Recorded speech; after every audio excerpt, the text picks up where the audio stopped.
ورکوي او څومره خرچه ورکوي دومره خرچه دی د یتیم د مال نه والي، دومره دی د یتیم د مال نه والي او خپله ګزاره دی پې کوي. همدغه وجه ده چې زمونږ استاسو خلفاو راشدین رضوان الله تعالی علیهم اجمعین هغوی به دا خبره کوله چې د مسلمانانو د والی او د مسلمانانو د امیر المؤمنین مثال بیت المال ته د ولی د یتیم دی. څنګه نسبت چې د ولی د یتیم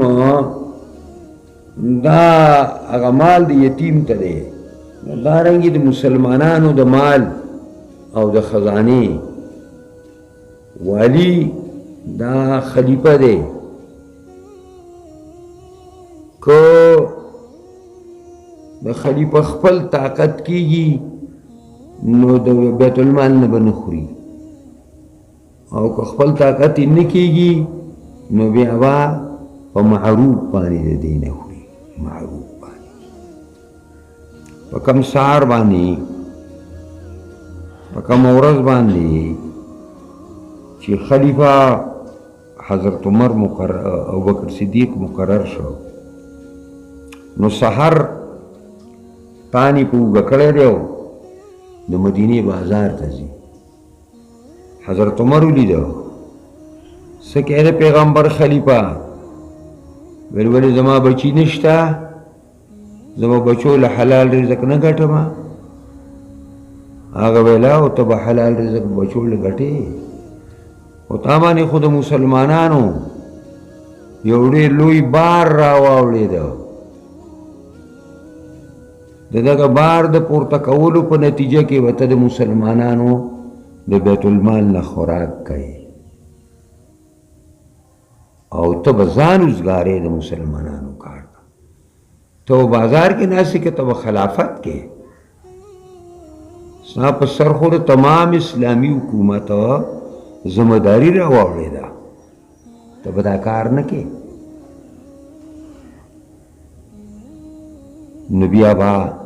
د بیت المال نه حصہ خرچه دا به اخیسته. او داسې هم راغلي دي چې یوه ورځ کور کې خوراک تیار شو، نو بیبي ته یې وویل چې دا نن خو پکې دا شی څه ناشنا راغلی دی. ویل چې دا خو بیت المال نه چې کومې پیسې موږ ته مقرر دي، نو پای کې یو پایي به ما زیاتي کوله، او هغه یو پایي نه دا پیسې ساده شوي، نو ما پې دا نوی خوراک تیار کړی. نو حضرت ابوبکر صدیق بیت المال ته لاړ او د بیت المال ناظر ته یې وویلې چې تا کومه خرچه موږ ته تا راکې، پای کې یو پای زیاتی ده، یو پیسه پکې زیاتی ده، لہذا هغه به کټ کې.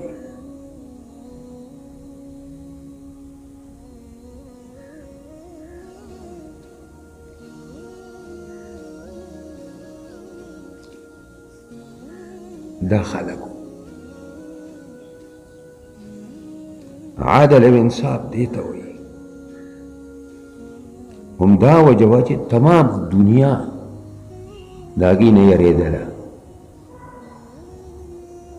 کفارو په خپلو کورونو کې خوب ورته نه ورته، حالانکه هغوی سره نه د آواز نه تیز رفتار جهازونه وو، او نه ورسره هغه میزایل او توپې وي چې د یو بر اعظم نه په بل کې لګي.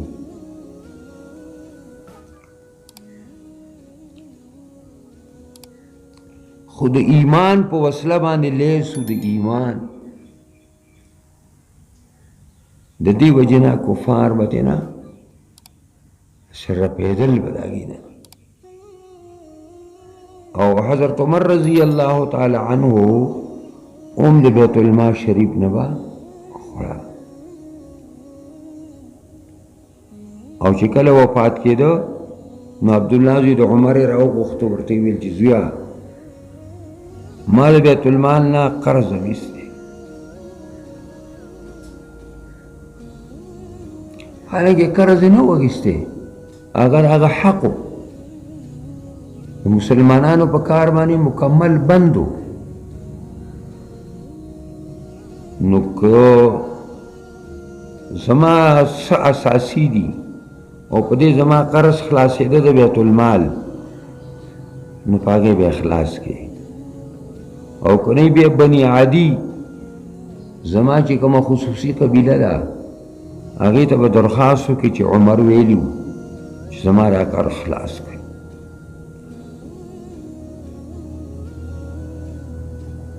د دې وجې نه مسلمانان محتاج نو کفارو ته، وږي به وو، جامې به کمزورې وي، خو د هغې زړونه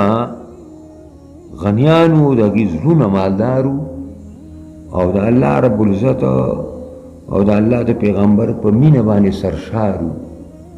هیڅ ضرورت هغې کفارو ته خپل نه دغه کاوه.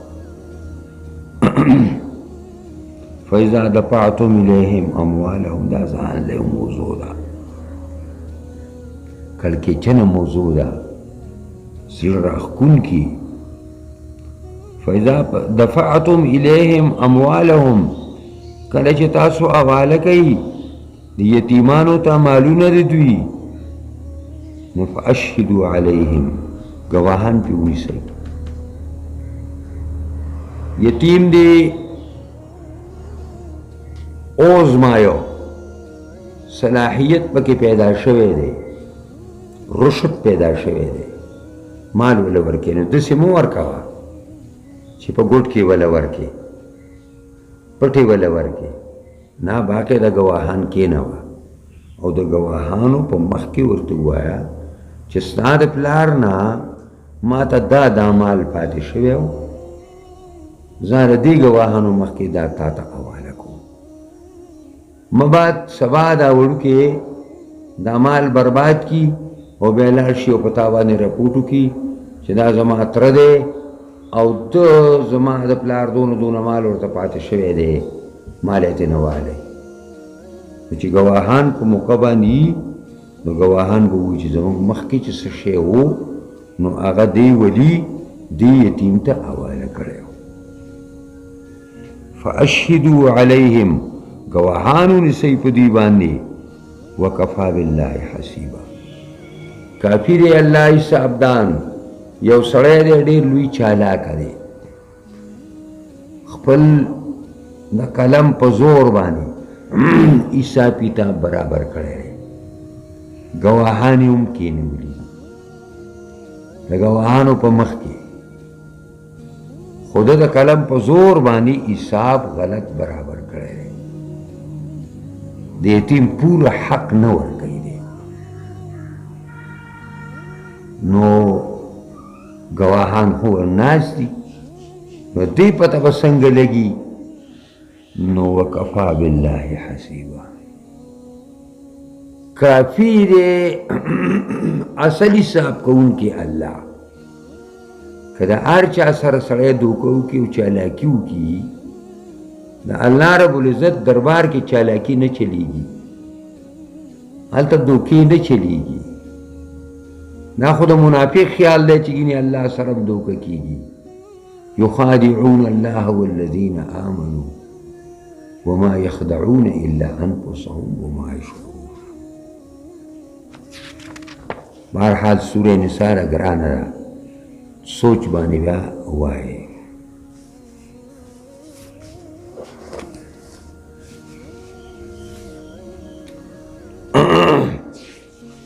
دا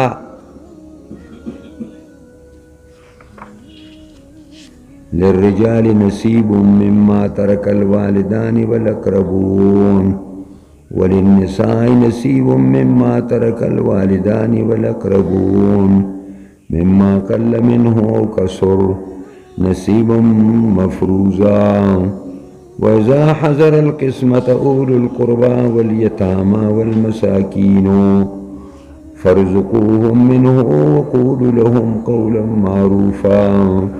وليخشى الذي لو تركوا من خلفهم ذرية ضعافا خافوا عليهم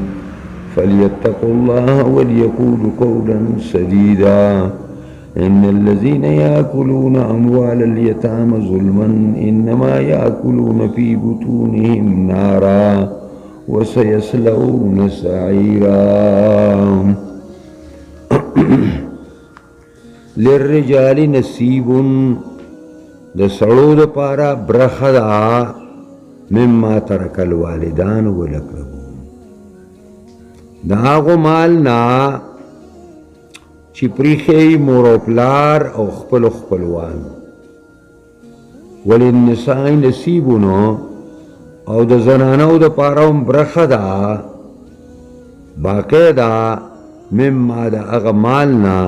ترک الوالدان والاقربون چې پریښي هغې لره مور او پلار او خپلوانو مما قل منه دا کومه برخه او کوم وراثت چې د پلار نه پاتې شوی دی دا لږ وي او کسوره او کډیري که دا وراثت ډیر زیات دی او که دا وراثت انتهایی کم دی خو د زنانو هم پکې برخه ده او د سړو هم پکې برخه ده او نصیب مفروضه معنا دا ده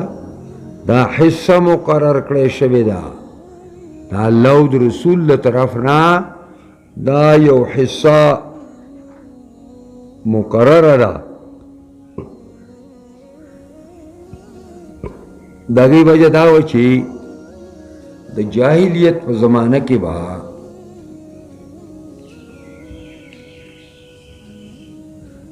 د جاهلیت په زمانه کې به زنانو له او ماشومانو له چا وراثت نه ورکو او دا به ویلي چې څوک په لاس کې نیزه نیولی شي څوک په اس باندې سورلي کولی شي هغې به وراثت وي او چې دا کار څوک نشي کولی هغې به د وراثت نه محروم نو په دې بانه باندې به زنانه هم د وراثت نه محرومه وي او ماشومان به هم د وراثت نه محروم قرآن فیصله وکړه چې د سړو دپاره هم برخه ده د هغو نه چې مور او پلار او خپلوانې پرېږدي د هغې هم باقاعده وراثت کیسه ده او د زنانو دپاره هم برخه ده باقاعده د هغې نه چې مور او پلار او خپلوانې پرېږدي نو که دا اوس هسې لږ غوندې مالي لږ غوندې پټوي دا خو د سړي د زامنو نه کېږي نو لوڼو له به څه ورکړي نو قرآن فرمایل ستا د لور څه کار دی د زوی څه کار دی خو دواړه الله پیدا کړي دي دواړه د خدای مخلوق دی که لږ دی او که ډېر دی د دواړو پکې برخه ده د دواړو پکې حصه ده نصیب مفروضه دا حصه مقرره ده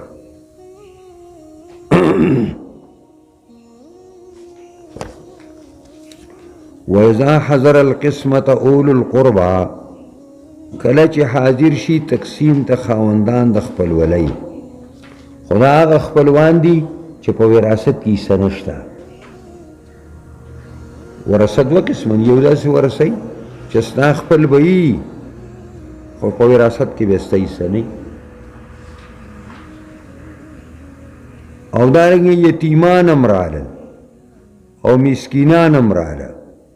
معنا دا ده تقسیم د وراثت شروع دی اوس په دې کې هغه خپلوان هم راغلل چې په دغه وراثت کې برخه نشته او واړه یتیمان هم رالل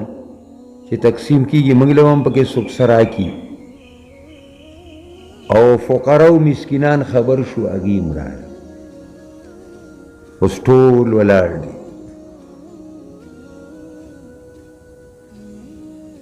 نو قرآن کریم تقسیم کوونکو ته وایي چې فرزقوهم منه دې درې واړه قسمه خلکو ته که ورثه دي او حق نشته په وراثت کې خپلوان دي که یتیمان دي او که فقرا او مسکینان دي دوی له روزي ورکوي د دې نه ورته ووایي چې راشه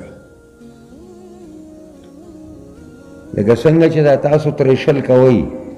او دا ماشومان درته راغونډ شي او لپه لپه وله ورکوئ دقسې مثال دی نو فرزقوه رزق ورکوئ تاسو دوی له منهو د دغې نه د دغه وراثت نه یو حصه راوالی او دوی له ورکوئ چې داس چلو کوي چې دا والی او لاړ شئ په بازار کې ورته ډوډۍ وخورئ په بازار کې ورته ډوډۍ وخورئ چای به پکې وڅښئ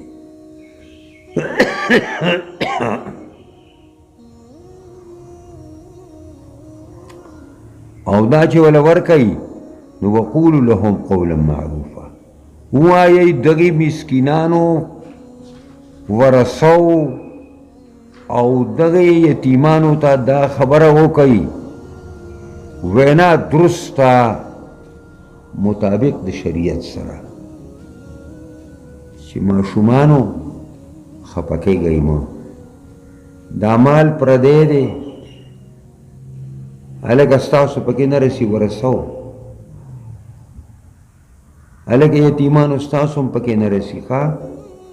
او هلکه فقرا او مسکینانو ستاسو هم پکې نه رسي خو د خدای دا حکم دی چې دوی له تېنه څه خرچه ورکوي چې دوی د هغه خرچه وکړي نو خفه کیږئ مه دا د الله داسې فیصله ده خوږه خبره به ورته وکړي مزیداره خبره به ورته وکړي او په مطلب به یې پوهېږي چې دې کې ستاسو برخه نشته سوا د دې نه چې موږ څه دله درکړه بس اوس یو سړی تقسیم کوي او د پردو بچو تقسیم کوي او په دې کې زیاتې کمې کوي ځان نه نو په دې کې بهتره خبره دا ده چې ته داسې په ځان باندې راوړې چې به طور مثال دا کوم بچي چې پاتې شوي دي او موږ یې نن تقسیم کوو او موږ یې نن تصرف کوو فرض که دقسې زما ماشومان بچي پاتې شي دلته پاتې شي او هغه دیکبال کوي او هغه ورسره زیاتې کوي نو زما د اړه به څه وایي نو ستا د اړه به دا وایي چې نن ته پردو وړو تقسیم کې یې خپل نه تپوس وکړه که په دا خپلو بچو باندې خفه کېږي نو د دې بل په بچو باندې هم دقسې خفه شه لاندې ورته ګورئ وليخشى الذي ودي يريږي هغه سړی هغه کسان لو ترکو من خلفهم لو د فرض دپاره دی فرض که پرېږدي لو ترکو پرېږدي دوی من خلفهم شاتر ځانونو نه ذریة ضعافا بچی ماشومان او کمزوري خافوا علیهم دوی پرې ماشومانو بچو خفه کېږي چې خدایا زنیم زماری بچو سره به څوک څه کوي نو فلیتق الله خدای نه دې ویریږي فلیتق الله پس دا کسان دي د الله نه ویریږي د پردو په بچو باره کې هم او ولیقول قولا سدیدا او ودی وی وینا درسته صحیح خبره دی ورته وکړي برابر خبره دی ورته وکړي چې بچو دا مال هم ستاسو دی خو تاسو به لږ انتظار کوئ چې دا مال تاسو برباد نه کوي ان الذین یاکلون اموال الیتام ظلما یقینا هغه کسان چې خوري مالونه د یتیمانو په زیاتی سره انما یاکلون فی بطونهم نارا خامخا خوري دوی په خپلو خېټو کې اور لره اور په خېټو کې اچوي او اور خوري وسیصلون سعیرا او زر ده چې به ګرم اور ته بدن نشي ګرم اور ته د دې وجې نه د یتیم د مال نه پوره پرهیز کول پکار دی پوره پرهیز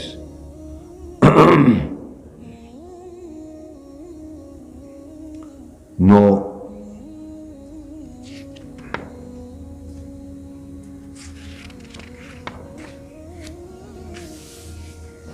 اوسو مخکې دا مسله تیره شوه چې د جاهلیت په زمانه کې بچا جنکو ته زنانو ته او ماشومانو ته به وصیت هغه دا وراثت نه ورکو نو قرآن ځای په ځای د هغې رد وکړو چې دا ظلم دی بې انصافي ده بلکې اصل تقسیم د وراثت داسې دی څنګه چې ستاسو مخې له اوس راځي هغه دا یوصیکم الله فی اولادکم للذکر مثل حظ الانثیین کلک حکم کوي الله پاک تاسو ته وصیت وی کلک حکم ته یوصیکم الله مضبوط او کلک حکم کوي الله تاسو ته فی اولادکم په باره د بچو ستاسو کې اولاد د ولد جمع ده الک ته هم ویلې کېږي او جنۍ ته هم ویلې کېږي او هغه حکم دا دی چې للذکر مثل حظ الانثیین د نارینه دپاره په مثل د حصې د دوو جینکو دی بطور مثال لار مړ شو او یو هلک پاتې دی یوه جینۍ پاتې ده نو مال به درې ډېري کي دوه ډېري به یې رور والي یو بیا خور والي فإن کان نساء فوق اثنتین او که چرې د زنانا وی پورته د دوو نه یعنی دوه یا درې زنانه دي نو فلهن الثلث ما ترک بیا د دې زنانو دپاره دوه برخې دي ثلثا ما ترک نو ثلثانې دي نون په اضافت څه پرېوتی دی ثلثا ما ترک دوه ثلثه د مالی متروکه نه دي دا زنانه دوه دي او یا درې دي او یا ګڼې دي نو بیا به دوه برخې د دې زکات د هغه رالو د وراثت او دوی ته به یې ورکوو او وإن کانت واحدة او که چېرې دا جینۍ یوه وه سړی مړ شو یو لورګۍ دې پاتې شوه نو فلها النصف بیا د دې دپاره د پلار په مال کې نیمه برخه ده مال به دوه ځای کې یو به دا والي او بل به چې کوم دی نو عصبه علي بیا تفصیل به په علم میراث کې ګورئ ولأبويه لكل واحد منهما السدس او د پاره د مور او پلار د دې مړي د پاره د دې مور او پلار د دې مړي لكل واحد منهما د هر واحد د مور او پلار د پاره شپږمه برخه ده. دا لكل واحد منهما دې ته اشاره کوي چې مور او پلار په شپږمه کې شریک نه وي. شپږ برخو کې یو برخه به پلار دی او یو به مور دی. به طور مثال شپږ ډیری ساز شو، نو دا معنا نه ده چې د شپږم ډیری کې به مور او پلار شریکي، نه، یو ډیری به پلار دی، یو ډیری به مور دی، باقی به په نورو خلکو تقسیمو.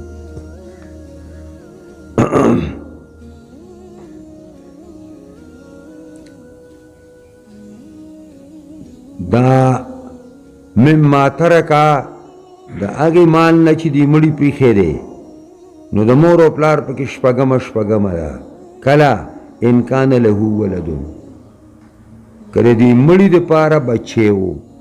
هلکو یا جینۍ وه او دی مړ شو، مور او پلاری دي او لوري ده یا زوی دی.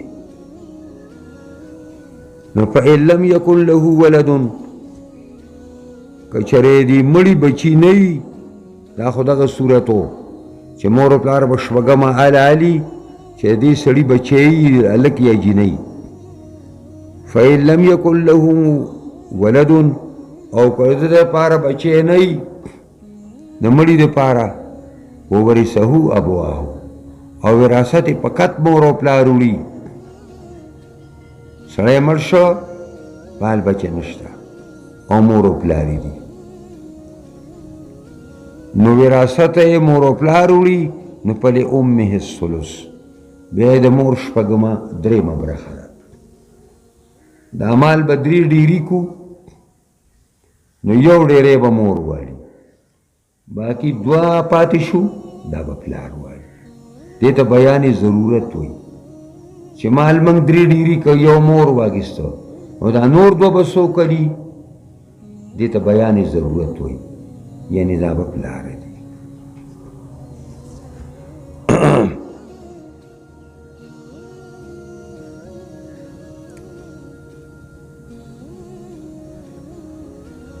او فإن کان له اخوة، که چرې د دې مړي رونه خویندې وو، د مړي رونه خویندې وو، سړی مړ شو او رونه خویندې پاتې دي، مور او پلار هم پاتې دي، نو پلې امه السدس، بیا د مور دپاره شپږمه برخه ده، مور دپاره شپږمه برخه ده. دا مور پرې بچو څونه ټپرېږي، او په وراثت کې چې بچي، نو مور د درېمې نه شپږمې ته ودنګېدله، شپږمې حصې ته ورسېده.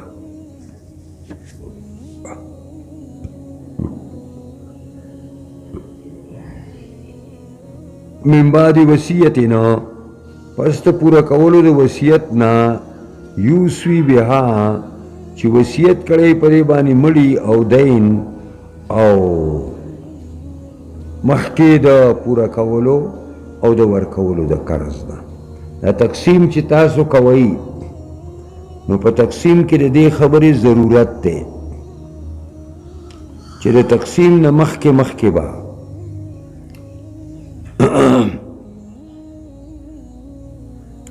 د تقسیم نه به مخکې به د مړي قرض ته ورکوئ.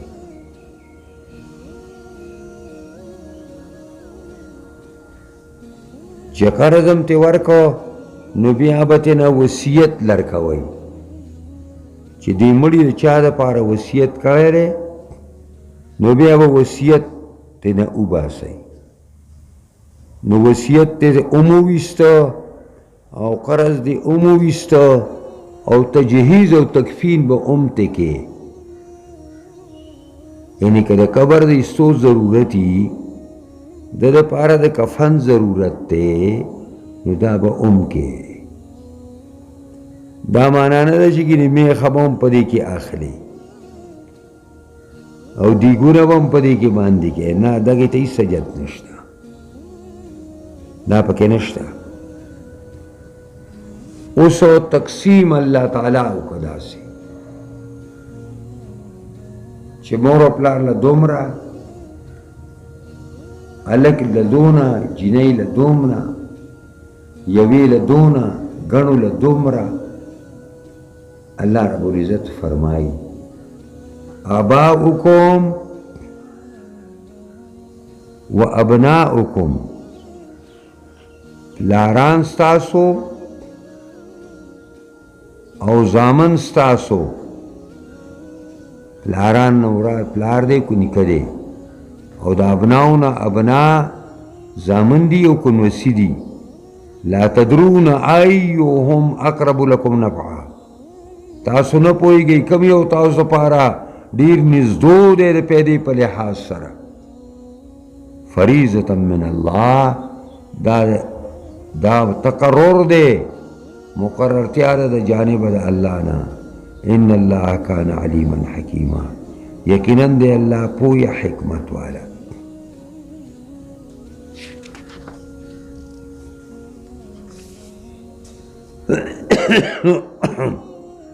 اوس د ښځې خاوند د وراثت مسله ده